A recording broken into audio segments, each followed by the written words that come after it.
सृष्टि जयंत देशमुख, जागृति Awasthi, प्रेमवदा माधलकर and many more. दोस्तों, इन सब यूपीएससी टॉपर्स में दो चीजें कॉमन है। पहला, सोशियोलॉजी ने इंपॉर्टेंट रोल प्ले किया इनकी सफलता में, एंड दूसरा, इन्होंने स्लीपी क्लासेस का कंटेंट या फिर टेस्ट सीरीज फॉलो की। दोस्तों, हम अपने सोशियोलॉजी के कोर्सेज में आपको ना सिर्फ रैंक ओरिएंटेड कंटेंट प्रोवाइड करते हैं, बल्कि करंट अफेयर अपडेट्स भी साथ साथ ही देते हैं। दोस्तों, आंसर राइटिंग के लिए 120 से ज्यादा क्वेश्चंस हैं, आप उनको लिखिए, इवैल्यूएट करवाइए, फीडबैक लीजिए। अगर डाउट्स आ रहे हैं तो टेलीग्राम पर आप डाउट्स पूछ सकते हैं, and to top it all, 1-on-1 mentorship भी अब आपको अवेलेबल करवा दी गई है। दोस्तों, हमारा एक सपना था कि हम देश के ग्रास रूट से टॉपर्स क्रिएट करें, एंड वो पूरा होता जा रहा है। अफोर्डेबल कोर्सेज हैं, एंड अगर आप अभी भी थोड़ा अनडिसाइडेड हैं तो हमारे YouTube पर जाकर सोशियोलॉजी की प्लेलिस्ट देखिए, बहुत से बच्चे फॉलो करते हैं। एंड उसके बाद अगर लगता है लेवल थोड़ा रेज करना है, कोर्सेज ज्वाइन कीजिए।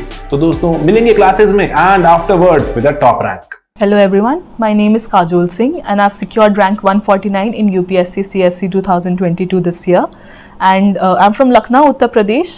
To tell you more about myself, I've done my graduation from Miranda House University of Delhi in geography, and then I've continued with geography to do my post graduation from Jawaharlal Nehru University, Delhi. Now इस video में हम लोग GS3 के disaster management वाले portion पे specifically focus करेंगे, because it's part of environment and disaster, जिसका weightage almost 50 marks का आता है इसमें। So it's a very important section that you should do, and then it's very easy also, because अगर आप उसको समझ ले then it's very easy for you to write the answers and it's very easy for you to score उसके बाद। तो when we come on to the sources specifically, तो बहुत ही ब्रॉडली डिफाइन करा गया इस सब थीम को सिलेबस के अंदर, which is just disaster and disaster management. तो एक तो जो आप अपनी स्पेसिफिक बेसिक बुक्स करते हैं एनसीईआरटी, सो एनसीईआरटी में towards the end there is a chapter on it, so that covers your static portion, जो कि आपको डिजास्टर्स के बारे में बताता है, and then some Sendai framework is also mentioned there.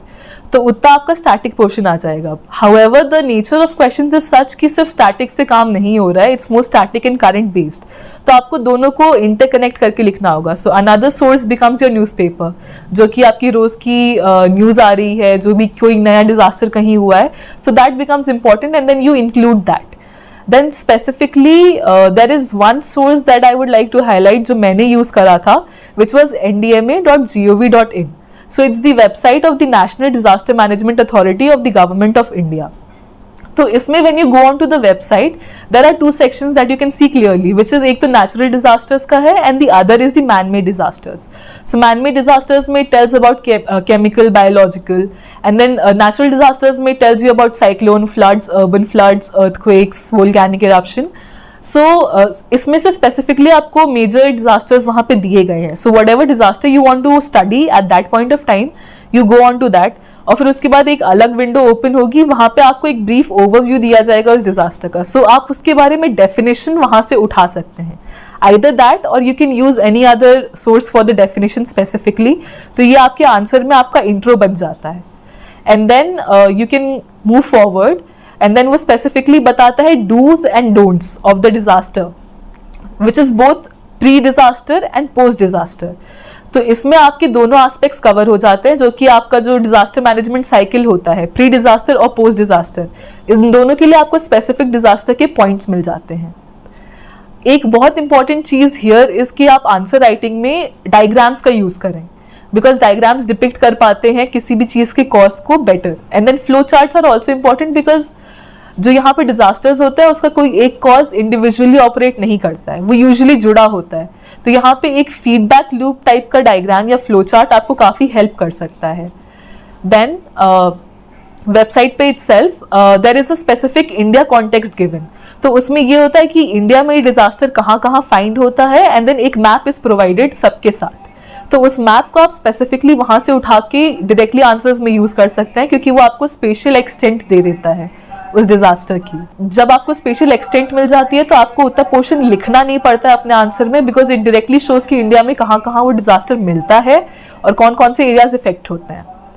इसके अलावा टुवर्ड्स द एंड एक रिसोर्सेज वाला सेक्शन होता है, जो कि एक पीडीएफ होता है।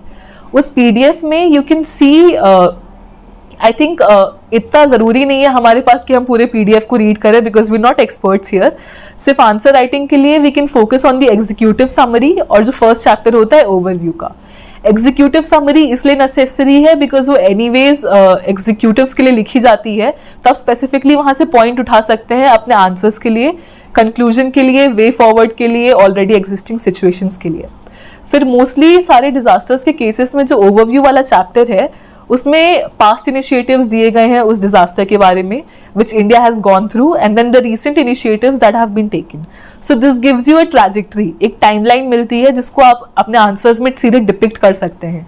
And then with this if you connect it with the current events that happened जिसकी वजह से वो क्वेश्चन पूछा गया है, then it gives you a holistic overview of the answer itself. So this was one of the major sources जो मुझे लगा कि यूज करना चाहिए। Apart from that, when we are doing answer writing specifically disaster management में, it is necessary कि हम सारे points highlight करें कि हाँ this is the SOP that should be followed, कि first step should be this, second should be this. But एक बहुत important aspect यहाँ पे ये है कि आपको अपना empathetic और humane side भी वहाँ दिखाना है because ultimately it leads to loss of human life. तो आपका conclusion should be more humane, I would say, ताकि वो आपको as a bureaucrat or as an officer it shows that you're actually working for the public, so every effort that you make should be towards the public and then it should be able to better their situation and to be able to meet their needs us point of time pe. So that's one of the conclusions. So to sum it up, I would say ki the sources are the NCERT book that is there and then the website that is there.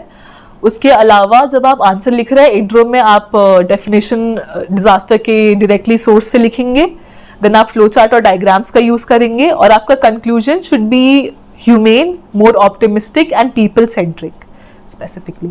So if we follow this layout for most of the answers for disaster, it should give a general overview that the person is answering it from a holistic perspective and not just focusing on the economic या फिर social उसका. That's it. Thank you.